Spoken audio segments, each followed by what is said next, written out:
afternoon, I guess maybe even good evening. My name is Blaine Schatz. I'm the director here at the Carrington Research Extension Center. And at this stop on our row crop tour, we're going to talk about sugar beets, or as we will refer to them, that is Mike Ostlie and myself, energy beets or the industrial beets. We've been working with the energy beet project since 2009. And the project we're working on is to take this very traditional crop of certain parts of the country, certain parts of North Dakota, namely the valley, and see if we can commercialize it in the non-traditional areas of North Dakota, in particular the central part of the state, the Drift Prairie region. And so since 2009, we've been conducting this proof of concept project to see what sort of performance we could achieve, what's the stability of that performance, what kind of quality can we get from the energy beets or the sugar beets in these areas. And so since 2009, we have had trials at 13 different locations in North Dakota in this central region that have ranged from Oaks to Colgate to Langdon to Candu to Minot, Williston, Turtle Lake, over to here, and other areas in between, including Harvey, Litchfield, Jamestown, Daisy, and so forth. And through these years of trials, what we found is that sugar beets, be it they use for energy purposes or as industrial sugar, are a very viable crop in these non-traditional areas of the state. Very viable in the sense that we've been able to achieve on dryland production in 19 different environments. We have averaged about 23.5 ton per acre in those 19 trials. We've also had 21 trials under irrigation where the yields have averaged around 34.5 ton. Now, if we look at those numbers and we were to take out a couple of the sites that were really late planted due to the fact that the beets were being regulated, we're working with Roundup Ready beets. And so it's the early years of our trial, we were not able to plant at the ideal planting date. We were planting significantly late in some situations. If we take those yields out, we're looking at dryland yields that might be closer to that 28, 29 ton per acre, and irrigated yields that are in the mid to upper 30s in terms of tons per acre. In terms of sugar content, our sugar contents are very positive, around 17.5 to 19.5, so very similar to what the valley producers would be looking. So the bottom line, we have a very viable alternative crop production opportunity for some fairly high value markets, potentially in the form of a biofuel or industrial sugars. So our part of the project has been the proof of concept. Can we grow the crop in these areas? And I think based off the information I've shared with you, yes we can. We've shown that. We've shown nice stability in our performance. In 2014 we continued trials. We have about 7 different trials in about 6 different locations in the state. A new location this year for us is the Candu site in Towner County. We're working with 3 different sugar beet companies, Beta Seeds, Syngenta, and SDS Vanderhoof. The trial that you see behind you is our irrigated variety trial. We have 4 hybrids from each of those 3 companies in there, and that's much the form of the trial at these other locations.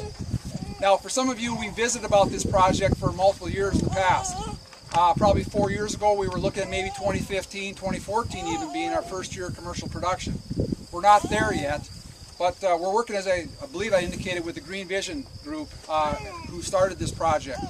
They continue to work on other aspects of the commercialization effort that is occurring so that we can get this crop commercialized for these purposes, biofuel or industrial sugar. So they're continuing to work on aspects such as working with the EPA to achieve advanced biofuel status. They continue to work with the EPA. EPA doesn't always reciprocate the frequency of responses back, but everything does look pretty positive that this crop will be classified as advanced biofuel, which means it would be the same level of let's say, ethanol level in terms of its greenhouse gas emissions reductions as, let's say, cellulosic ethanol. They're also working on some of the processing steps, the front-end processing, and quite significantly, a part of that is the issue of storage of the thin juice, about 30% bricks, and the thick juice, about 60 level bricks. Their work has been very positive so far, and that work is largely completed. And what that means is that they would be able to store the juice 12 months out of the year, which makes it very easy to have a plant processing 12 months out of the year instead of very seasonal as dictated by the winter months and the subsequent storage that allows you with freezing the beets. Other aspects they're working with, again, there's some other front-end processing things because we're talking about a process that's going to be moderately different than what we are familiar with traditional sugar beet plants.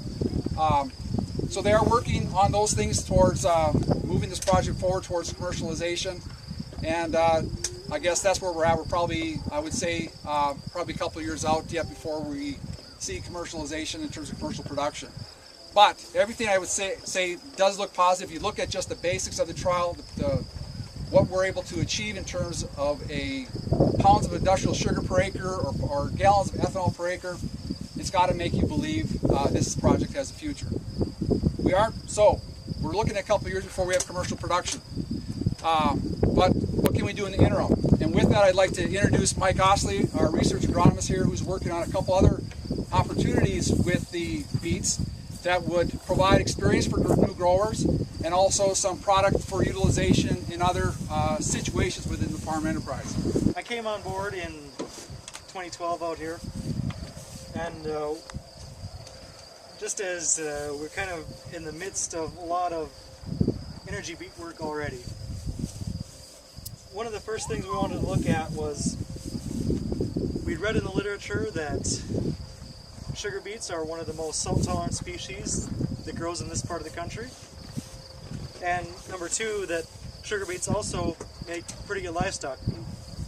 So, to complement the burgeoning ethanol industry, we decided, well, hey, why don't we do a study where we plant beets in salty ground and then feed them to livestock?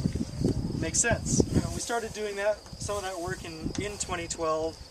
We have a really nice salty soil research site down by the pasta plant in town here, where we have a pretty nice gradient that ranges from pretty good soil down to some pretty tough ground.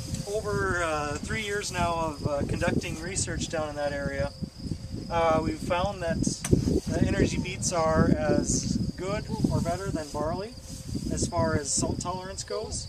And barley is typically considered kind of the gold standard of salt tolerance in this area. So we're pretty encouraged by that. But we are kind of finding out now that it is a little bit dependent on the year. The first 2 years of conducting the study, the energy beets were far and above the best thing we had out there. Now this year, with the much cooler temperatures that we've experienced, the barley is looking quite a bit better compared to the beets. But nonetheless, we were very encouraged by this, and that comes with a lot of other aspects to it too. Not only do they grow well there, but it is one of the few options we have in this part of this country for a deep, strong taproot to grow down into the soil, to break up hard pans, to gather excess nutrients that are in the subsoil, as well as using plenty of water in that subsoil too. Along with that, we said, well, okay, that's great. Now we have all this plot research that's showing some pretty cool things. How does that translate to a real-world scenario? And so last year, about 10 miles east of town, we planted 16 acres of energy beets on ground that ranged from pretty good to some pretty tough stuff, saline-wise. Like everyone else last year, we had to wait for conditions to be right.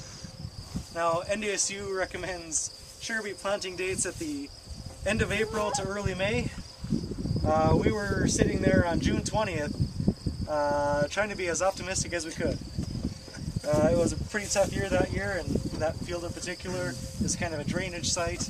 And so we planted that trial June 20th. We went in to harvest that early October, and amazingly, we came out with 25 tons per acre average, which, like I said, was beyond our expectations for that area. Now, what we've kind of done since then, I'm not the expert on the feeding aspect, but Dr. Vern Anderson here has been working on some studies feeding the beets to livestock, and to some pretty good success from what I understand. But we've been continuing that work this year. We have another location just a few miles west of town, right along Highway 200 this year. You might see it as you leave town, if it's not too dark anyway. It's about a little bit smaller. It's about 11 acres this year, but it's certainly an area that's hotter, salt-wise, than it was last year. And we've had some pretty cool temperatures and lots of hard and crusted soils this spring when we were planting. We were planting into white soil this time. But we actually have a really good stand this year. Considering all the adverse conditions we've been dealing with, the beets look really good once again. And so we're pretty optimistic going forward that we have a pretty good system in place, even outside of the ethanol, for energy beets in this part of the state. Whether it's simply for the bioremediation of soils in and of itself, or if a person has an integrated crop livestock system going on their farm. I think there's a pretty good fit for this fairly unique crop. I guess with that I'll take some questions. Last year we had a beet lifter that we brought in from further east. It was pretty rough shape, but the beet lifters out there are pretty cheap nowadays, as people had been upgrading equipment fairly recently. And that's basically the only way you're going to get them out on the ground. Although if you have livestock, you can graze the tops off without pulling the beets out. Yeah, so since it's not released yet, it's hard to say exactly what the price points will be, but certainly seed cost will be one of the very major input costs for them, and since it is Roundup ready, it's not likely to be a lot cheaper than current sugar beet prices, I would say. And there are some other differences too. You are allowed to put more nitrogen on the beets, since you're not as worried about sugar content, and so you theoretically could get more tons that way, depending on how your management system works. If you're seeding into, say, pure white alkali, weeds don't grow there anyhow. Do you need to spray that if you have beets out there then? Well, you wouldn't. If there's no weeds out there, you wouldn't have to spray it. I'm not going to guarantee you that sugar beets are going to grow in every area you have either. You know, if nothing else is growing there, I don't know that these would either. But they'll grow into some pretty hot areas where most other things will stop. But they're not a miracle cure either. So.